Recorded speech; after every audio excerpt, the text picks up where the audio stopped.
Good evening brothers. ఈరోజు ఒక trend నడుస్తుంది. ట్యాంక్లో పెట్రోల్ ఫుల్ పోయించుకోవాలి. ఎక్కడ బంద్ అయిపోతుందో పెట్రోల్, ఎక్కడ అయిపోతుందో బంకులలో పెట్రోల్, ఎక్కడక్కడ యుద్ధం జరుగుతుంది అనేది భావనలో ఉన్నది. మన భారతదేశం దగ్గర చాలా పెట్రోల్ ఉన్నది, ఇది తెలియదు చాలా మందికి. అందుకే ట్యాంకులు నింపుకుంటారు. ఒక పెట్రోల్ బంక్ కెపాసిటీ ఎంత, అంతవరకే అర్థం తెప్పచ్చు. మీరు గబా గబా క్యాన్లు బకెట్లు అన్నీ పట్టుకొచ్చి మాత్రం ప్యానిక్ అవ్వడం వల్ల ఈ ప్రాబ్లమ్స్ వస్తాయి. కాబట్టి మీరు జాగ్రత్త పడండి.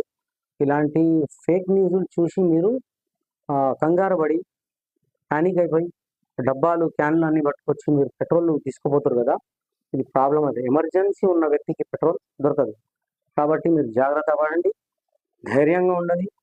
ప్రభుత్వాలు చాలా దూరం ఆలోచన చేస్తాయి. ప్రభుత్వాలు మనం ఏమనుకుంటాం అంటే ఏదో వచ్చేసి ఎవరో చెప్పారు పుకార్చుకారులా ఏదో చేసేసి వాళ్ళ మాటలు వినడం. ఫేక్ న్యూస్ అనేది ముందుగా మీరు నమ్మకండి దయచేసి, ప్లీజ్. జై హింద్, జై భారత్.